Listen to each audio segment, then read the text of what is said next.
What is it going to take for you to realize how powerful you are?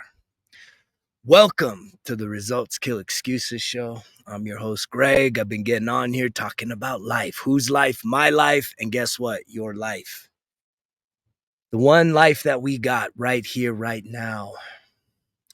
The one life that so many of us squander. So many of us play victim, sit on the sidelines and observe and watch when we should be doing and acting and living life, being the life that we truly desire.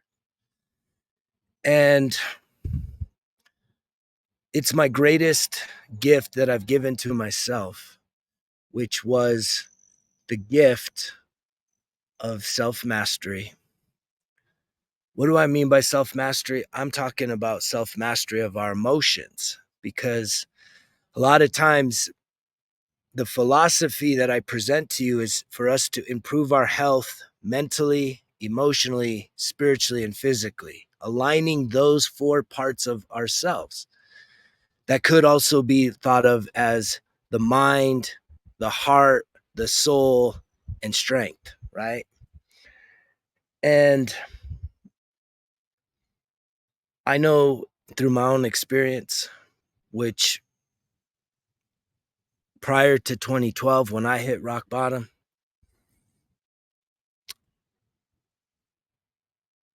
I was completely oblivious to my emotional state of being.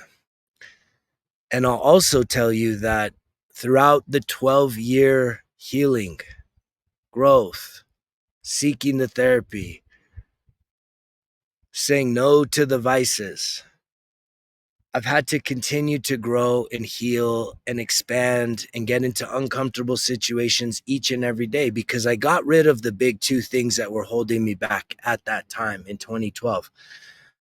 The biggest weight that was really creating this death spiral was alcohol. There's just no doubt about it. But once I released alcohol, it didn't solve any of my problems. That's the crazy thing. I got rid of alcohol. Yay, me. Nah, man, the problems were still there. Because here was the real issue, was the trauma. Why was I so hooked on alcohol? Why was it something that no matter how bad of condition it left me, I always crawled back? I just needed to get a little sober or get a little more drunk the next day and keep it going. Total insanity. That pattern and that habit that I created in my life from a very early age. I mean, I started creating alcoholic dependency and addiction by the time I was in high school, 15 years old. I graduated from high school at 17. So it was like 14, 15 years old. I was playing varsity football with a lot of elder classmen, seniors, juniors, and seniors. And man, we used to party our asses off. It was ridiculous how much alcohol young teenagers would consume back in the 90s. It was incredible. It was like, it's insanity. We were all alcoholics. Some of us, and that may be you. You may be watching this. You may still be doing that. And so, but what I realized is it wasn't just about the experience of like, yay, I love partying so much. It's so fun. I'm hanging out with people and we're getting drunk and we're fighting and we're dancing and we're hooking up, like all that in and of a nutshell kind of feels empty and regrettable at 45 years young right now. Like it definitely was part of what got me to here. And I'm not sitting here saying that I have regret, but I know way too many people that I grew up with that have already killed themselves from their alcoholism, that have killed themselves from their depression, that have killed themselves because they never found a way out of those habitual patterns that we developed at such a young age. And I'm sitting here with total gratitude, but also compassion for those of you that are willing to watch this and hear this message, knowing that you're still engaged in the patterns of your youth. Like, you have yet to break that pattern. You only got worse because what happens? You became an adult. We used to do this shit sneaking around, avoiding the adults. Scared. At least back then, we would be scared of our parents because our parents, if we got caught, more times than not, we got our asses kicked. Nowadays, that don't happen so much. And so what happens is that the teenagers that were party animals and literally just drunks, alcoholics, guess what? You became an adult and ain't nobody gonna tell you what to do. So then I asked this question: what does it take? What will it take for you to want something more out of your life? For you to break the habitual patterns that you're continuing to live by, which is the cycle of holidays and weekends and Friday nights and Saturday nights and holiday weekends, party events, big sporting events, anything that's a big gathering. Like, I'm sitting here in God's country, Colorado, man, one of the most beautiful places on earth. And it's beautiful not because of the clubs that it has and the entertainment that it has. It's beautiful because of the natural beauty. And yet I know so many of you, right? I know a lot of people, and this shit is hard to hear, but most people that I know that go to Colorado are going to Denver to go to a concert and to go get fucked up, to go party, to go get fucked up. And you miss all of this. You miss everything that I'm immersed in right now. And it's just like, I'm the villain nowadays because I'm a party pooper. I remember, man, we used to come down so hard on the party poopers. I was the worst. I was the worst, not party pooper. I was the worst influence on people because I was the party animal. I was the party beast. It was never enough. And I channeled that energy of just peer pressure and just coercing people to do shit that wasn't gonna fucking do them good, man, getting blasted. And I regret it all. I regret all that. But I don't sit in regret of the fact that I wish it didn't happen. I just wish that it could have been different. I wish that more people would have an awakening spiritually to say, you know what? I deserve better. And it's not even like you need to seek something. It's just realizing that the pattern you have, the value you put on social connections is so empty. Think about at the end of your life, at your funeral. I've been to, I haven't been to many funerals, but the ones I've been to, I mean, a lot of people, they kind of have to figure out the highlights of someone's life. Oh, they were such a good brother, or it was such a good, daughter. And, you know, it's really a stretch to find some real highlights as to how people are making a positive impact in this world. Because at the end of the day, I can't ever recall being at a funeral for the eulogy where they're like, man, this person never missed a party. They were always getting fucked up. They went to every concert.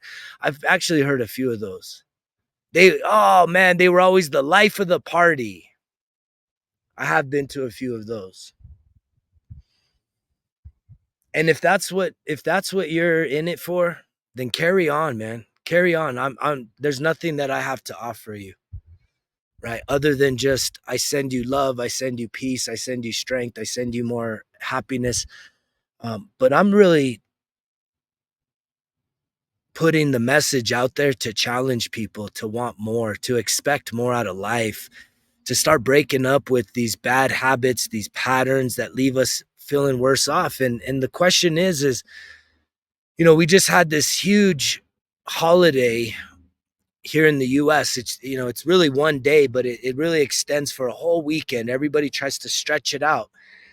And the real measure of the quality of life that you're living is when you wake up after this holiday weekend, that first day, and even just that first week.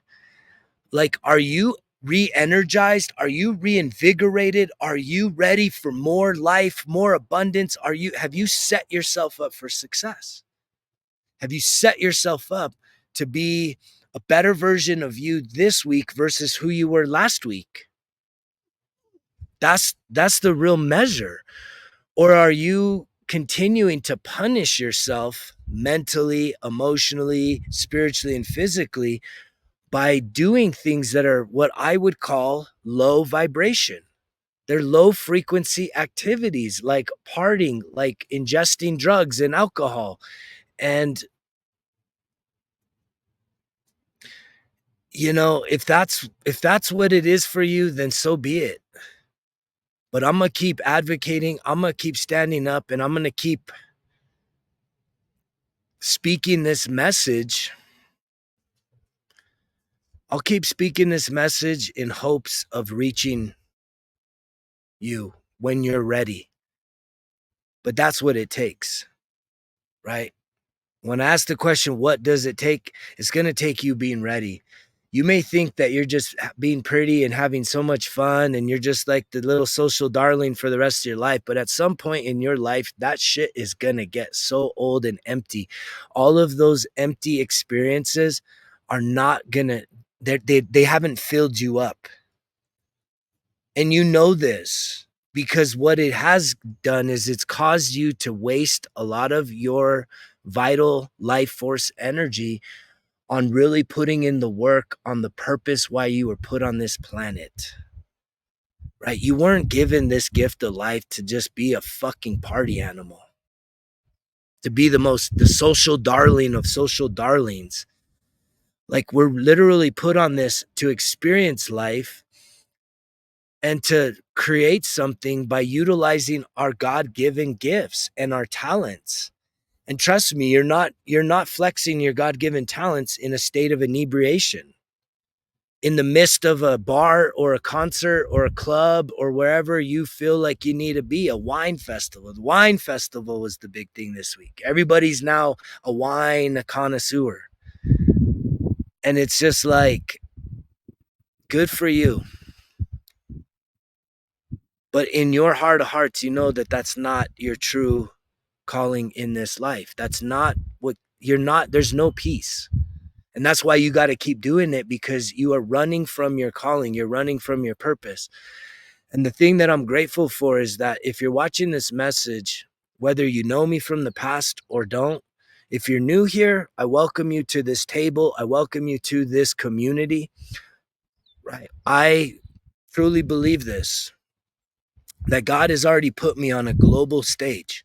So if y'all are watching this shit and we kind of grew up, we rubbed elbows back in the day, I'm not dependent on your support of this message. God has already elevated me globally. I've been put on a global stage connecting with people all around the world. And it's such a beautiful thing because I am aligned with my calling. And a lot of you, if you're in a poverty scarcity mindset, it's always like, oh, he thinks he's so much better than everyone. And it's like, if that's the shit that's popping up in your head when you hear this message, like, that's the wrong spirit, right? That's a scarcity poverty mindset. That's low frequency, because it's not about being better than everyone. It's about being the best version of me. And I want to challenge you to be the best version of you. And what is that going to take?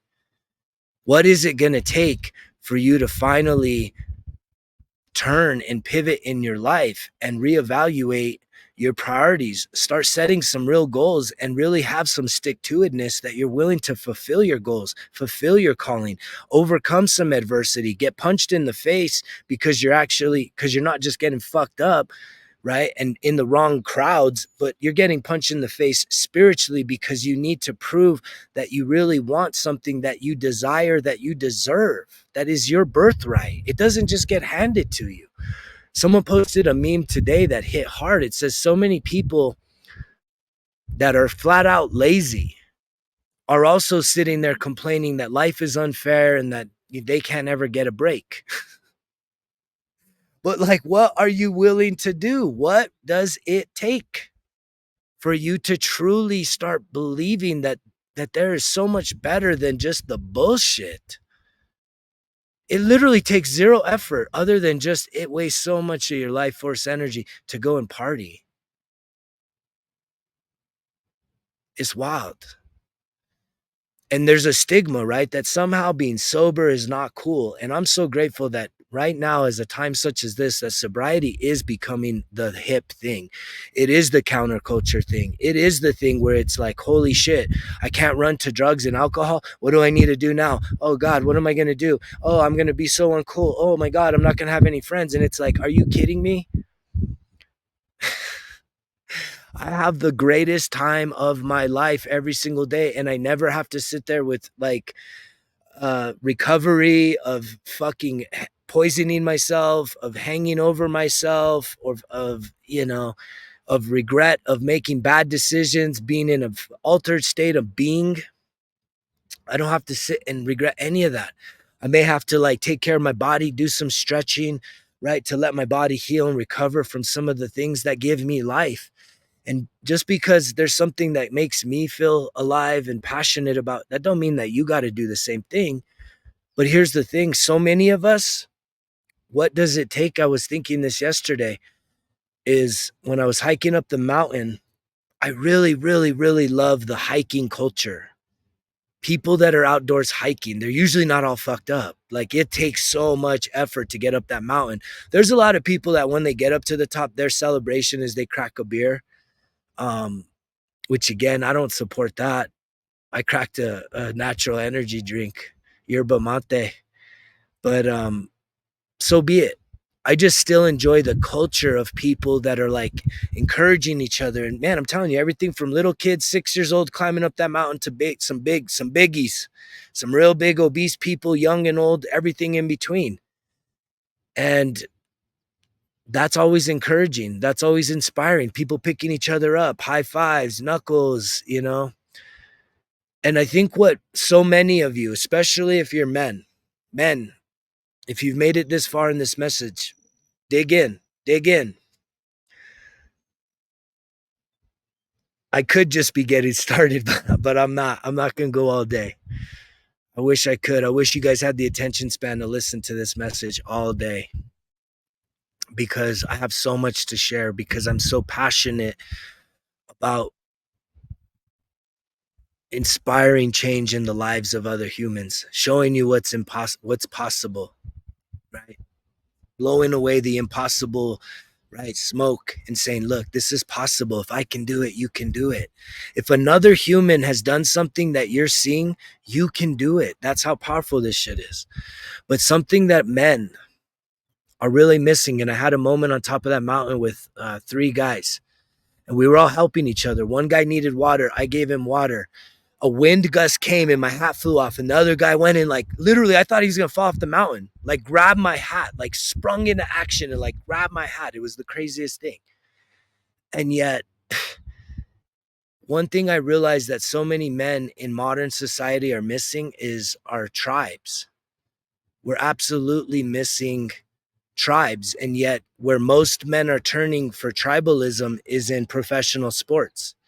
You're subscribing as a fan versus in ancient times, being a part of a tribe meant that you needed to be a productive member of that tribe. You needed to have you needed to serve a purpose. You needed to be a fighter, a healer, right? A a craftsman. Like you couldn't just show up and cheer for the fighters, cheer for the craftsmen, cheer for the people in the fight, in the tribe. Like they didn't have cheerleaders, right?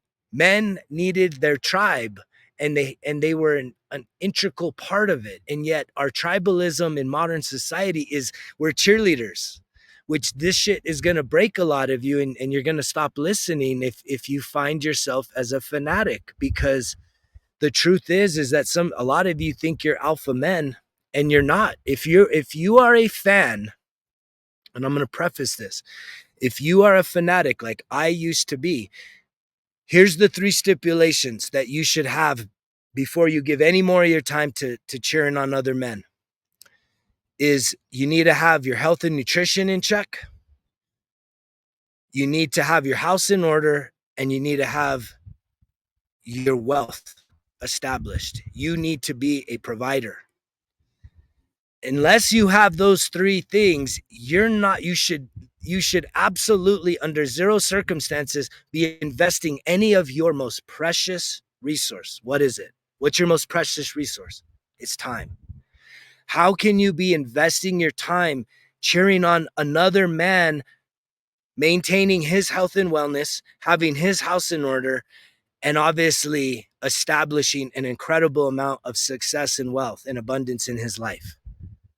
But this is the new way of being a part of the tribe. And that's where what we're missing as men. We're missing our tribes. We're missing tribes that require us to show up and to contribute, not just cheering. Yay! Yay! You're so good at that. Yay! Or even worse is tearing people down, hating on high performers, saying, man, I hate that player.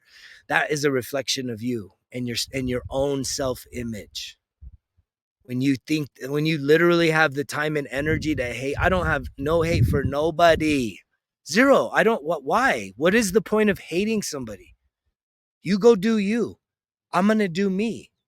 I'm already tough enough on myself to just be continuously every single day healing, growing, expanding into the greatest version of myself for the greatest good. What does that mean? That means that every day I can heal a little deeper. There's a little residue from something that's continuing to still bother me. Maybe it's an attachment wound. Maybe it's an abandonment wound. Maybe it's a self-image wound. There's still residue. There's still areas that I can just work on a little more. And as I do, then guess what? I start to heal.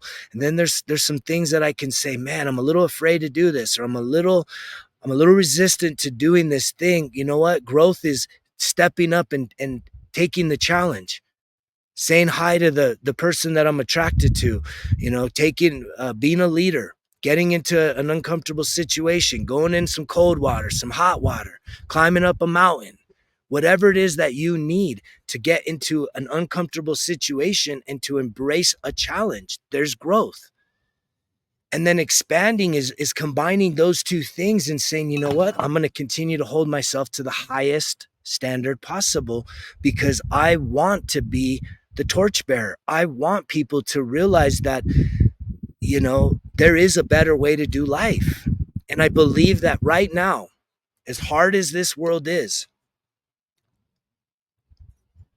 those of you that are clinging to the concerts and the sports and the entertainment and the food and all the bullshit, you are not finding peace there.